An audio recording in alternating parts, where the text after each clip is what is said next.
আকৌ অনুষ্ঠিত হ'বলৈ গৈ আছে গুণোৎসৱ। হয়, দৰ্শক মণ্ডলী, আপোনালোকে নিশ্চিতভাৱে স্ক্ৰীনত দেখা পাইছে যে অসম সৰ্বশিক্ষা অভিযান মিছনৰ তৰফৰ পৰা এটি জাননী জাৰি কৰিছে ডিষ্ট্ৰিক্ট মিছন কোঅৰ্ডিনেটৰলৈ আৰু ডিষ্ট্ৰিক্ট প্ৰগ্ৰেম কোঅৰ্ডিনেটৰলৈ যে আকৌ গুণোৎসৱ অনুষ্ঠিত কৰিব লাগে, ৰিচিডিউল এটা নটিচ জাৰি কৰিছে।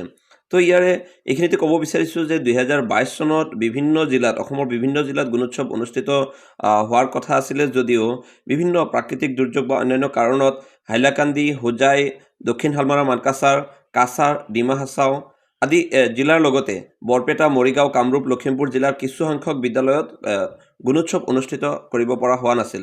সেইবাবে ইতিমধ্যে জাননী প্ৰেৰণ কৰা হৈছে যে এই হাইলাকান্দি, হোজাই, দক্ষিণ শালমাৰা, মানকাছাৰ, কাছাৰ আৰু ডিমা হাছাও এই জিলাসমূহত যিহেতু সম্পূৰ্ণৰূপে গুণোৎসৱ বন্ধ হৈ আছিলে, এই জিলাসমূহত অহা 3, 4, 5 আৰু 6 আগষ্ট তাৰিখে গুণোৎসৱ অনুষ্ঠিত কৰিব লাগে সকলো বিদ্যালয়তে।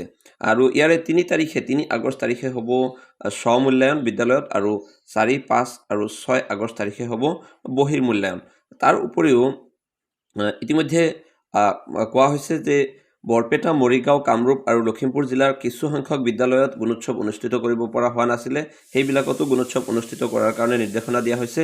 ইয়াৰে বৰপেটা জিলাৰ আছিলে 57খন স্কুল, মৰিগাঁও জিলাৰ 93খন স্কুল, কামৰূপ জিলাৰ 8খন স্কুল আৰু লখিমপুৰ জিলাৰ 5খন স্কুল। এইদৰে এই বিদ্যালয়সমূহত গুণোৎসৱ অনুষ্ঠিত কৰাৰ কাৰণে সৰ্বশিক্ষা মিছনে এইটো নিৰ্দেশনা জাৰি কৰিছে।